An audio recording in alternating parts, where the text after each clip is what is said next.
warahmatullahi wabarakatuh. Hai teman-teman, perkenalkan nama saya Fatia Ernola dengan NIM 2002100124, jurusan Administrasi Publik Fakultas Ilmu Sosial dan Ilmu Politik, Universitas Maliko Saleh. Menurut Kurniawan dalam Pasolok tahun 2019 halaman 148, pelayanan publik ialah pemberian pelayanan keperluan orang lain atau masyarakat yang mempunyai kepentingan pada organisasi itu sesuai dengan aturan pokok dan tata cara yang telah ditetapkan. Sedangkan menurut Undang-Undang Nomor 25 Tahun 2009, pelayanan publik adalah kegiatan atau rangkaian kegiatan dalam rangka pemenuhan kebutuhan pelayanan sesuai dengan peraturan perundang-undangan bagi setiap warga negara dan penduduk atas barang, jasa, dan atau pelayanan administratif yang disediakan oleh penyelenggara pelayanan publik. Menurut Sinambela dan kawan-kawan tahun 2011, asas pelayanan publik adalah yang pertama, transparansi. Maksudnya di sini bersifat terbuka agar bisa diakses oleh semua pihak yang membutuhkan pelayanan.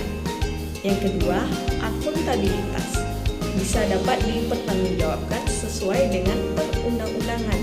Yang ketiga, kondisional, sesuai dengan kondisi maupun kemampuan pemberi dan penerima pelayanan dengan tetap berpegang pada prinsip efisiensi dan efektivitas. Yang keempat, partisipatif.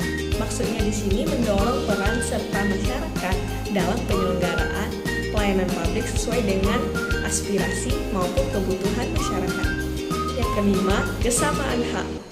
Tidak diskriminatif dalam arti membedakan suku, agama, ras, golongan, gender maupun status ekonomi. 6. Keseimbangan hak dan kewajiban. Jadi pemberi dan penerima pelayanan harus memenuhi hak-hak dan kewajiban masing-masing pihak. Menurut keputusan Menpan nomor 63 tahun 2003 dalam proses kegiatan pelayanan publik diatur juga mengenai prinsip pelayanan sebagai pegangan dalam mendukung jalannya kegiatan. Adapun prinsip pelayanan publik adalah pertama, kesederhanaan. Prosedur pelayanan tidak berbelit-belit. Yang kedua, kejelasan. Jadi persyaratan teknis maupun administratif harus memberikan pelayanan sesuai penyelesaian keluhan ataupun persoalan dalam sengketa pelaksanaan pelayanan publik, baik itu rincian biaya pelayanan maupun tata caranya. Yang ketiga, kepastian waktu maupun yang keempat itu adanya akurasi. Jadi dalam pelaksanaan pelayanan publik harus diselesaikan dalam kurun waktu yang telah ditentukan sehingga produk maupun pelayanan diterima dengan benar maupun tepat. Juga mendukung sarana maupun prasarana kerjanya menggunakan teknologi telekomunikasi dan informatika sehingga poin terakhir dapat tercapai kemudahan akses baik itu dalam tempat maupun lokasi dan sarana pelayanan yang memadai.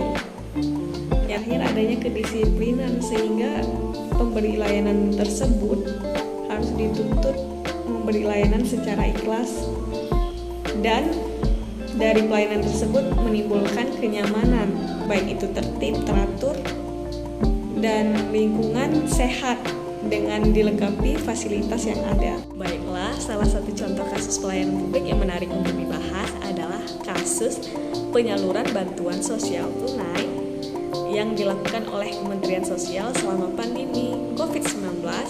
BST adalah bantuan yang diberikan kepada keluarga miskin dan rentan yang terdampak pada COVID-19 sebesar Rp300.000 per bulan selama 12 bulan. Tujuan BST adalah untuk membantu memenuhi kebutuhan dasar keluarga, penerima dan mendorong konsumsi rumah tangga. Dalam pelaksanaannya, BST seringkali menghadapi beberapa masalah maupun tantangan seperti data penerima tidak akurat dan tidak valid. Yang kedua ada proses verifikasi dan validasi data yang lamban dan tidak transparan sehingga menimbulkan ketidakpuasan dan kecurigaan dari masyarakat. Yang ketiga, adanya distribusi BST tersebut tidak tepat waktu dan tidak merata sehingga banyak penerima yang mengalami keterlambatan ataupun kesulitan dalam mengambil BST. Yang keempat, kurangnya sosialisasi dan edukasi tentang mekanisme maupun syarat-syarat penerimaan BST, sehingga banyak masyarakat yang bingung atau salah informasi. Yang terakhir, rendahnya pengawasan dan penegakan hukum terhadap penyalahgunaan ataupun penyelewengan BST sehingga menimbulkan kerugian negara maupun masyarakat. Inilah video presentasi materi saya mengenai pelayanan publik dengan kasusnya. Bila ada kesalahan kata, saya mohon maaf karena saya masih dalam tahap pembelajaran. Wassalamualaikum warahmatullahi wabarakatuh.